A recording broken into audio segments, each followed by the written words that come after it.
Buen día para la República Oriental del Uruguay. Espero que se encuentren todos muy bien acá en el territorio nacional y también en el exterior, porque muchos uruguayos nos escuchan desde fuera del territorio nacional. ¿Cuántos ciudadanos uruguayos, cuántos compatriotas que viven en el exterior? Sería interesante hacer una cifra, ¿no? Hacer una estadística de esa diáspora uruguaya que, bueno, hace décadas que se ha dado esa migración, esa emigración del Uruguay. Decía un sociólogo hace muchos años, César Aira, en un libro que él publicó titulado Uruguay, país de emigración. Y considera en ese estudio científico, sociológico, que por las características que tiene nuestro país, por las características estructurales, por la idiosincrasia incluso de nuestro sistema político y por las características del modelo económico, Uruguay tiende a ser un país de emigración. Y el hecho es que Uruguay, por lo pronto, desde las décadas del 70 para acá, no ha crecido en su población. Es un caso insólito en la historia. Uruguay se sostiene, se mantiene en ese número de los 3 millones y poco de habitantes. En el último censo, si no recuerdo mal, se había dado la cifra de 3.242.000 habitantes. Hay un promedio migracional año a año que no es compensado por el promedio inmigracional. Evidentemente ahí hay un tema complicado que Uruguay no supo solucionar y creo yo que está vinculado a un modelo crónico económico. En su momento hablaremos de ese tema. Me quedé pensando, ¿no?, en eso porque estamos viendo que la tasa de desempleo bajó, pero quedó estancada. Se dice que en el interior hay graves problemas de desempleo. Más o menos se logró compensar, pero en parte, no mueve tanto la aguja, los 10.000 puestos de trabajo solidarios que implementó el gobierno. ¿Se acuerdan? Esos 10.000 puestos de trabajo solidarios para incluir a mucha gente que estaba desempleada, e incluso cuando se planteaban aquellos cupos de los 15.000 puestos o 12.000, no recuerdo exactamente, 15.000 creo que eran, se habían presentado 150.000 personas a trabajar. ¿En qué situación de deterioro económico, en qué situación de deterioro laboral quedó nuestro país? Pero esto no es de este gobierno. Esto es resultado de pésimas gestiones, pero además de las pésimas gestiones, de la malísima concepción económica de un país que, bueno, nos trajo a mal traer durante 15 años de gobiernos de Frente Amplio, en los cuales uno iba visualizando que se incrementaba el aparato burocrático estatal en desmedro del crecimiento o del posible crecimiento del aparato productivo de la actividad privada, que es en definitiva el que produce las riquezas y el que genera la fuente de trabajo. En Uruguay eso se descuidó muchísimo. ¿Cuántos uruguayos vimos cerrar y cerrar empresas? Empresas que se fueron, empresas extranjeras, empresas medianas y digamos que bastante grandes del Uruguay que también cerraron sus puertas. ¿Cuántos tambos? Más de 200 tambos que cerraron. Migración de la población rural hacia las ciudades, las distintas ciudades del país, bueno, conformándose esos cinturones marginales que están provocando a su vez problemas de seguridad pública porque se van enquistando por generaciones sin trabajo, sin posibilidad de desarrollo y se va generando ahí el caldo de cultivo, se crea el caldo de cultivo del delito, de la actividad delictiva, porque cuando no tenés manera de integrarte al mercado laboral dentro del sistema de trabajo, el sistema, digamos, legal, bueno, tenés actividades ilícitas de todo tipo. Uruguay eso no lo está solucionando, no está logrando solucionar ese tema de infraestructura, por un lado, porque considero yo que no se ha pensado seriamente en un modelo económico, y cuando hablo de un modelo económico hablo de la macro y la microeconomía, un modelo económico que contemple al país en otra estructura, la carga impositiva vinculada a la masa laboral del Estado, por ejemplo, habría que revisar todo eso. Lo que planteó Conrado Ramos, por ejemplo, desde el servicio de la oficina civil, ¿no? El servicio civil, Felipe, ¿cómo te va? Bienvenido. Gracias por estar con nosotros. Cuando plantea, bueno, llevar un control estricto, como lo plantea la ley orgánica del funcionario público, respecto a las funciones de los funcionarios, si son efectivos realmente, si cumplen sus funciones. Por otra parte, digamos que la oposición y mérito como una metodología recurrente, una metodología sistemática, año a año, para ir comprobando si el funcionario está para la función, como dice el artículo 59, y no que en los hechos la función esté para el funcionario, que el funcionario esté capacitado, preparado y se manifieste como un funcionario apto y no inepto, que podría ser una causal de destitución. ¿Qué tema ese, Felipe? Hoy entro por el lado negativo, las cosas negativas que el gobierno tiene que solucionar y digamos que los aspectos o noticias negativas para el gobierno, ¿no? Por ejemplo, que también bajó la confianza del presidente según Factum, seguramente muy vinculado al caso Astesiano. Por otro lado, prescribe la causa Charles Carrera, está preocupado Gandini con ese tema, moviendo a una comisión investigadora, quizá con las posibilidades de un juicio político a Charles Carrera, al actual senador, tomando cuenta de lo que pasó, pruebas testimoniales, pruebas documentales de ese caso, bueno, terrible, aberrante, un caso de Víctor Hernández, que por un balazo que recibe saliendo de una fiesta, de una casona policial en La Paloma, una fiesta orgiástica que según testigos era recurrente, y ahí hay jerarcas de la época, y hay narcotraficantes y empresarios connotados, que parece ser todo eso se lo quiere ocultar, y bueno, y a su vez, falsificando documento, lo ingresan a Víctor Hernández al hospital policial, 3 años en el hospital policial. Nuestro hospital policial con recursos públicos, bueno, tuvo una erogación, un gasto se calcula de $260.000. Eso quedará ahí, quedará pagado, no se habla más de echarle carrera. Parece ser que la gente de izquierda que ha cometido actos realmente aberrantes, que han perpetrado, digamos, actos que atropellan la institucionalidad y se burlan de la institucionalidad uruguaya, van quedando ahí, ¿no? Encapsulados a la sombra y toma relieve hoy, bueno, la chambonada del presidente por el tema de Alejandro Astesiano, por ejemplo.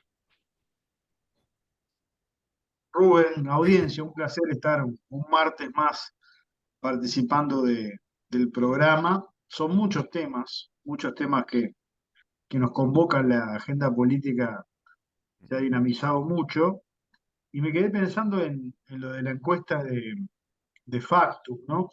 Que es una encuesta diferente porque la pregunta es diferente en relación a la de equipos que se dio a conocer unos días antes, que más o menos fueron hechas en el mismo periodo. La de equipos lo que evalúa es eh, la popularidad del presidente, ¿no? Y la pregunta concreta es si apoya o no apoya la gestión presidencial. Y allí hay números que realmente son interesantes, porque incluso en relación a la última encuesta, a la última edición, hay una suba, ¿no? Entonces, se preguntaba Suaznavar a qué podía obedecer esa suba en virtud de toda esta situación vinculada a Astesiano. Pero la pregunta de Factum es diferente, ¿no? O sea, son mediciones distintas. Sí, Lo, lo que se mide es otra cosa, la pregunta es distinta. Lo que es claro, tomando cualquiera de las dos encuestas, es que el presidente de la República mantiene, ya sea el 40 y pico de Factum o el 50 de equipos, niveles de aprobación importantísimos, ¿no? Y a mí me da la impresión de que lo que se ha querido hacer con el caso Astesiano, ¿no? Que se está armando una tormenta en un vaso de agua. Es un tema absolutamente intrascendente, no, no, porque bueno, el presidente de la República le confió la custodia a una persona que terminó siendo un delincuente. ujú, pero no es un caso de corrupción instalado en la torre ejecutiva como dicen desde el Frente Amplio, como dijo Fernando Pereira en el Congreso del Partido Comunista, porque Astesiano no era un jerarca público, Claro. no era un ordenador de gastos, no tenía a su cargo ninguna actividad vinculada a la gestión de gobierno. Ujú. No había sido ni electo por la ciudadanía ni designado por una función política. Había Claro, sido designado para resguardar la seguridad presidencial. claro. Y quizás el error del presidente, bueno, fue confiar Ujú, en él. ujú, Pero de ahí a hablar de un escenario, de una red delictiva que está enquistada en ujú, el corazón del gobierno, me parece que es un exceso. Y demuestra ujú, cómo el Frente Amplio tenía la necesidad de pasar a la ofensiva con este tema. Lo que yo creo que ha ocurrido y que va a seguir ocurriendo es que se genera un efecto adverso, un efecto contrario, ujú, porque se puede advertir la hazaña con, con la que se ha planteado este tema ujú, y la desproporción, ¿no? de plantear este asunto como un gran asunto de corrupción que enloda al gobierno, ujú, cuando nada de eso es así. ujú, Hechos de corrupción fueron los que vivimos en gobiernos anteriores, ¿no? Un vicepresidente de la República en funciones tuvo que renunciar y fue procesado y condenado. Un ministro de Economía y un presidente del Banco República en funciones ujú. tuvieron que renunciar y fueron condenados Y por la fueron presos, justicia, ¿no? fueron a prisión, claro. Y fueron, exacto, por delitos que cometieron en el ejercicio Sí, de sus funciones. Esos son verdaderos actos de corrupción. Ahora, que un encargado, un jefe de seguridad, bueno, haya actuado del modo que actuó, Placeres, ¿te acordás también que tuvo que salir hasta lo bueno, aplaudían desde el Frente Amplio? podríamos, podríamos Fue un hablar también de récord.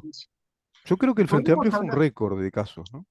y podríamos hablar, Rubén, también de la actitud que asumieron Mm, los gobernantes después de conocidos esos hechos. Yo recuerdo que a Lorenzo, en vez de cuestionarlo, enviarlo a una comisión de ética dentro del Frente Amplio, se le hizo una caravana de apoyo, ¿no? mm. Luego de ser procesado, recordarás, ¿no? Sí, Se sí, convocó una caravana hasta su casa de sí, apoyo a Fernando Lorenzo. A Caloya, después de ser procesado por el tema del aval de Pluna, sí. eh, el gobierno de Tabaré Vázquez, porque esto fue en el gobierno de Mujica, el siguiente gobierno, estando procesado, lo designa como presidente de la Corporación Nacional para el Desarrollo, Ah, estando procesado. claro. Y a placeres, como todos recordarán, bueno, toda la bancada del Frente Amplio, después de que él renuncia ante la inminencia del procesamiento por el tema Ujú, del vidrio, ujú. lo despide con una ovación en el Parlamento. Entonces, hay que tratar de mirarse un poquito al espejo, ¿no? Se tiene muy poquita autoridad moral para venir a dar lecciones del comportamiento ético en la gestión pública. Y reitero, Astesiano no era un jerarca público. Mm, Astesiano era alguien que se encargaba de la seguridad presidencial. claro. Por eso yo creo que se está generando, y esta era una de las hipótesis que se manejaban a la luz de la encuesta de equipos, se está manejando un sentimiento adverso, porque la gente advierte de que lo que se está haciendo Mm. es una exageración, es un tsunami. En un... Sí, se cortó, a ver qué pasó, se cortó la comunicación con el diputado, con el doctor Felipe Schipani, ahí vuelve la comunicación. Es verdad eso que está planteando un tema medular ahí, Felipe, y hay que discernir muy claramente lo que significan actos de corrupción de miembros integrantes de un gobierno que tenían incidencia en las políticas públicas, en los ingresos de gastos y en los egresos, en las determinaciones económicas, como fue el caso de Fernando Lorenzo, de Caloya, que integraban el gobierno. Es muy distinto. Además hay una retahíla, ¿no? Una lista. lista de casos, ¿no? Empezamos a hacer memoria, nos recordamos estos casos, a su vez, después procesado, Caloya pasa a ser el presidente de la Corporación Nacional para el Desarrollo en el gobierno Tabaré Vázquez, es decir, desde el lado del Frente Amplio hay una conducta permisiva, de cobijo, no hay una autocrítica desde el punto de vista ético, y buscan siempre lo mismo, ¿no? Llevarlos al Tribunal de Ética del Frente Amplio, que es una especie de simulacro, como para más bien ahí arreglar, hacer una componenda y arreglar a ver qué salimos a decir, qué relato armamos, y luego si las cosas se complican con la justicia, un poco se desmarcan, le sueltan la mano y todo lo pretenden apagarlo. En ese contexto de corrupciones, en ese contexto además de financiaciones, yo recuerdo que se tuvieron que reunir, creo que tú ya estabas, un 3 de febrero en Asamblea General para ver la financiación de ANCAP, que se había fundido en 600 millones, Sí, 660 millones de dólares, que se tuvo que determinar de financiación para ANCAP y que se siguió financiando. Y bueno, eso también habla de un deterioro de ANCAP por la pésima gestión, que debe tener muchísimos factores ahí de distinta índole o naturaleza, desde ineptitudes, desidia, negligencia, pero también seguramente actos de corrupción. Todo eso la población uruguaya lo estima como que es un tema apagado, como que no ha avanzado la justicia, pero ahí hay un tema que es la justicia también, no es el gobierno. Hay que aclarar que, bueno, tenemos una justicia lamentablemente en muchos aspectos con un sesgo ideológico y temas vinculados a determinados jerarcas y cosas muy complejas se quedan ahí, como el caso Charles Carrera. Iba a ir a ese punto, porque en ese contexto de corrupciones, de deterioro, de malas administraciones, Charles Carrera fue un caso complicado y lo apagaron, ¿te acordás? Se apagó rápido, renace con esta nota de Ignacio Álvarez en este programa de Santo y Seña, con los testimonios del propio Víctor Hernández y su hermano y de su madre, y bueno, pero otra vez poniendo esto, como tú decís, exagerándolo quizás, estableciendo una especie de hiperbólica situación, ¿no? Exagerando demasiado el caso Astesiano, que es un custodio, era un personal operativo de la seguridad del presidente no integrando el gobierno. No están dentro del gobierno, sino que era un personal contratado y el error seguro que lo cometió el presidente al confiar en esta persona. Pero bueno, ya está sometido a la justicia. Veo que la fiscal Gabriela Fossati hasta reveló que fue amenazada por Astesiano. Está investigando una compleja red de corrupción, seguramente enquistada en ese grupo de custodios. Pero hay que decirle a la gente, miren que esto está pasando en las democracias más granadas y las más encumbradas como la de los Estados Unidos. Está lleno de casos de corrupción por dentro de la CIA y del FBI, muchos casos que han sido secreto de Estado y que después fueron revelados, situaciones de complot, situaciones de agentes importantes que han vendido información al enemigo, como está pasando ahora, se están revelando datos hasta de inteligencia británica que está vendiendo información muy delicada a China en este momento, en este contexto de guerra, ¿no? Es decir, no es una situación tan particular, tan propia solo de este gobierno. Pasa en la política. además, otro dato que me parece relevante, nadie está libre de pecados en estos temas, ¿no? No, Vinculados a la seguridad presidencial, porque lo dejó claramente explicitado el ministro Ojeda cuando concurrió al Parlamento. Tanto los custodios de Tabaré Vázquez como de José Mujica tenían antecedentes penales, ¿no? sí, Por delitos vinculados al tráfico de estupefacientes. claro. Eh, Alguno de ellos tenía antecedentes por homicidio, bueno, por lesiones, o sea que ha sido una práctica habitual la de contratar personas para la seguridad presidencial, eh, no con un buen prontuario, ¿no? Entonces, Y lo- agreguemos, Felipe, que esto de contratar custodios fue un invento de Tabaré Vázquez, porque antiguamente se utilizaba el ejército, ¿no? al Cierto personal ejército y la capacitado. policía. Y la policía, claro, claro, Este, claro, fue un invento de Tabaré Vázquez, cuando llega al gobierno, bueno, por la fenomenal desconfianza que se tenía tanto de la policía como del ejército. claro. Y no sabemos, porque efectivamente no sabemos si esas personas cuando actuaban como custodios de Mujica, de Vázquez, a su vez no participaban de bandas delictivas, no cometían delitos, no lo Claro, sabemos. Y claro, es muy difícil hoy indagarlo, claro. pero reitero, no se tiene ninguna autoridad Mm, para batirse el parche aquí con la ética, la gestión pública. Y creo, a ver, Rubén, que el gobierno actuó bien. ¿Sí? Y mm, esto me parece que es importante reseñarlo. El episodio astesiano habla bien de las instituciones republicanas del Uruguay. Aquí hubo una investigación por parte de una fiscal mm, que estaba en conocimiento del Ministerio del Interior y el señor ministro, y el señor presidente de la República no se enteró. mm, Existe efectivamente en este país, y este caso lo evidencia, la separación de poderes. Aquí se detuvo al jefe de la seguridad presidencial en la residencia de Suárez y Reyes, ¿no? Y el agente que lo fue a detener habló con el presidente de la República mm, y luego se lo convocó a Astesiano y mm. fue detenido. No sé, no hubo ningún tipo de intervención, De tratamiento especial, digamos.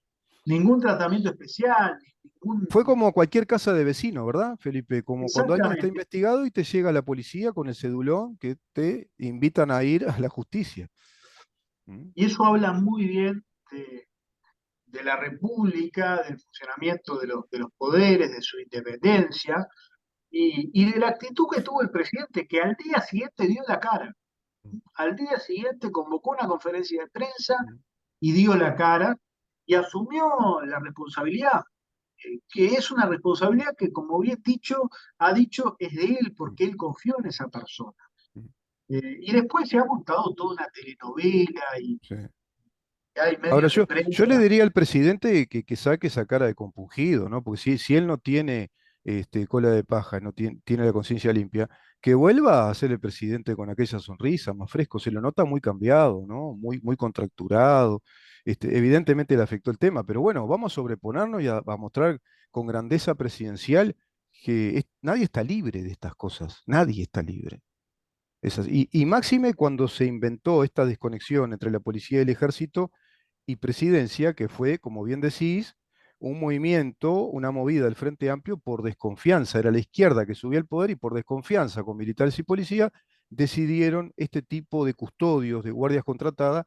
Yo recuerdo, vos recordarás, Felipe, que veíamos con cierto asombro al presidente Tabaré Vázquez, a Mujica, con patobicas vestidos de negro, lentes de negro que parecían los agentes del FBI, con coches blindados, permanentemente rodeados de sus custodios, cosa que no era común en Uruguay. Hasta la presidencia de Jorge Valle se veían los trajes militares, y de particular que eran los policías y los coches, mucho más sencillo, de más bajo perfil que esos remises negros con los vidrios polarizados y seguramente antibalas y estos tipos todos parecían los hombres de negro, ¿viste? Y con los lentes de negro, que parecía que salía el capo de la mafia, ¿viste? Con los guardaespaldas. Eso sí, esa era la imagen que daba la presidencia de Tabaré Vázquez y del popular Mujica, tan cercano a la gente. Se dice que no era fácil acercarse a ellos. Hoy al presidente cualquiera se le acerca, quizás sea pasible de un análisis estratégico de parte de un periodista, yo lo he dicho, quizás hasta no sea bueno que el presidente esté tan solo como cuando se lo vio en la pasiva comiendo creo que una húngara. ¿Cómo le gustaban a mi viejo las húngaras? Es riquísima, ¿sabes? Y comió una húngara con una cervecita de esas de lisas, ¿no? Liso le dicen, que es la de barril, ¿viste? Liz, Mm. las húngaras, había hay dos opciones, a la plancha o al agua. Ah, la plancha está de más. Sí, sí. No sé, Ahora yo son veneno puro también. Sí, bueno, pero está una vez, no exagere, come una vez cada, yo Sí, qué sí. sé, una vez por mes, ponele, te das un Y gusto. le sale un líquido medio rosáceo. Está espectacular. Y unas tienen queso por dentro, pero está así, no, no, todos los días no, ni toda la semana tampoco, es un veneno. Mejor algunas tiras de asado, algún pulpón con los amigos ahí a la parrilla, carne más magra, y de pronto te das un gusto, ¿no? Mirá dónde nos fuimos, pero es así, Felipe. Y bueno, las encuestas también están al golpe de balde, ¿no? Yo creo que son un negocio de las consultoras que tienen que estar ahí atentas a esas circunstancias. Ahora, el sesgo de medición fue muy distinto. Una cosa es preguntar por la aprobación o no de la gestión, presidencial, si se aprueba la gestión, y otra cosa es si se le tiene confianza al presidente y a posteriori de lo que pasó. ¿No? Sí, obviamente. O sea, la pregunta siempre marca y condiciona la respuesta. Eso es clarísimo. Por Sí. eso yo lo que digo, no cuestiono la metodología de la encuesta, lo que digo que son encuestas diferentes, están midiendo cosas diferentes porque se puede aprobar la gestión sin tenerle mucha confianza al presidente. Mirá, para hacer una analogía, es como si hiciera una encuesta y se le dice a la gente, ¿confías en la dirección técnica de la selección uruguaya del Tornado Alonso?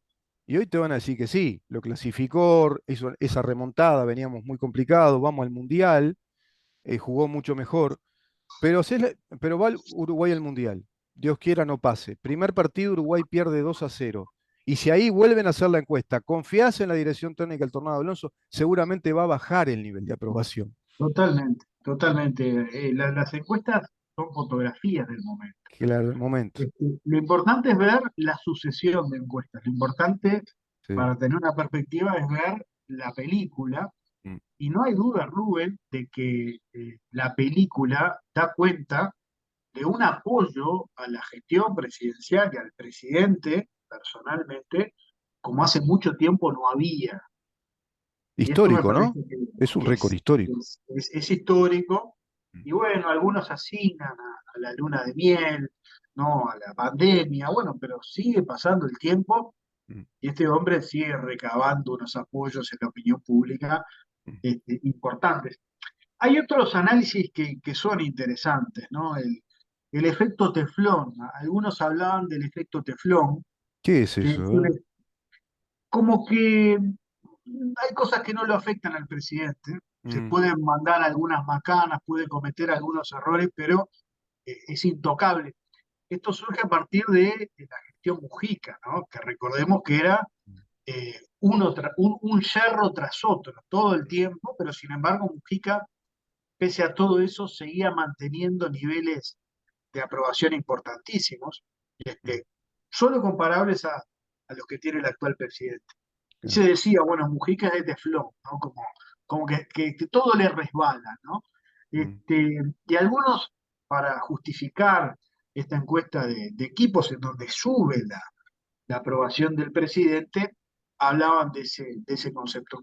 Puede ser, a ver, el presidente de la República en estos 2 años largos de gestión ha consolidado un caudal de apoyos sumamente importantes, ¿no? mm, sí. Y puede ser que eso esté ocurriendo. Pero yo me afilio a la tesis que manejábamos antes, ¿no? La Mm, gente no es tonta, la gente advierte mm, de que aquí se está armando un mega caso de corrupción en un asunto que es grave, ¿no? mm, Que por supuesto que es importante, pero que no está en juego la honorabilidad del presidente ni del gobierno en el tema. claro.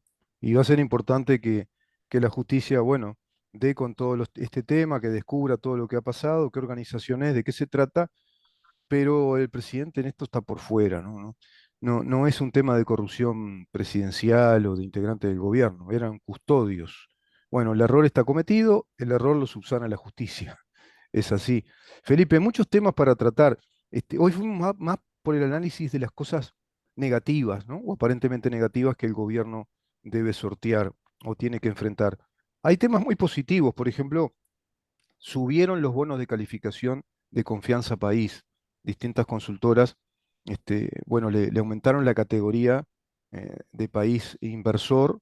Eso tiene que ver con el cuidado del medio ambiente, con el uso de la energía renovable ¿no? De las fuentes de energía, ¿no? Renovables para la producción de energía, por ejemplo. Consideran que Uruguay está siendo en ese sentido un país modelo en cuanto al cuidado del medio ambiente, preocupación del ministro también de Ambiente el tema de las cianobacterias, que parece que por las sequías se está trabajando mucho en el caudal de los ríos, arroyos, las cuencas, que hay que modificar muchísimo para que eso no ocurra. Se viene temporada turística y ahí viene complicado, ¿no? Por ese tema, por un lado, y además por el tema de la realidad económica de los argentinos, que es el mayor afluente turístico, el atraso cambiario. O sea, hoy conviene ir allá. Es impresionante lo que está pasando en el litoral, por ejemplo, y en muchos negocios uruguayos, porque la gente está comprando a través de Mercado Libre, van muchos uruguayos a Buenos Aires. ¿Qué tema, Sin no? duda, bueno, algunos actores están muy preocupados, la Cámara de Productores de Alimentos, Sí, ¿no? Hay una sí, competencia absolutamente desleal con la Argentina. Bueno, la Fábrica Nacional de Cerveza anunciaba de que va a importar, ¿no? Las latas de cerveza de la Argentina, porque producirlas allí este, cuesta casi 2 veces menos. ah, Hay problemas de competitividad con una Argentina que es una bomba de tiempo, sí, hay que decirlo, sí, este, porque hay una desvalorización de la moneda argentina y una inflación mm. galopante, bueno, y una crisis económica Sin que reservas el acá, Banco Central argentino, con un default, viste, muy crónico, con sí, esas sí, sí, políticas sí, proteccionistas que cortaron las importaciones. Bueno, es lo que tú decís, totalmente es una bomba que está por explotar. la maquinita de emitir que no para, eso Ah, desvaloriza el peso argentino, sí, y en un proceso además electoral, ¿no? Que va a tener la Argentina el próximo año. Entonces, nada indica de que la situación en Argentina vaya a no, estabilizarse, no. todo lo contrario. Viene el Mundial, además, ¿no? Periodo Mundial, Viene el después las elecciones. Mundial, las prioridades pasan por Sí, lo futbolístico, y es un problema para el turismo. A nosotros nos ha preocupado este tema, lo hemos sí, planteado en el Ejecutivo del partido, seguramente recibamos al ministro de Turismo Tabaré Viera las próximas semanas para ver cómo el ministerio está encarando. Allí hay una estrategia interesante, Rubén, mm, buscando atraer a los brasileros, ¿no? mm, Quizás atraerlos con una política de difusión más agresiva.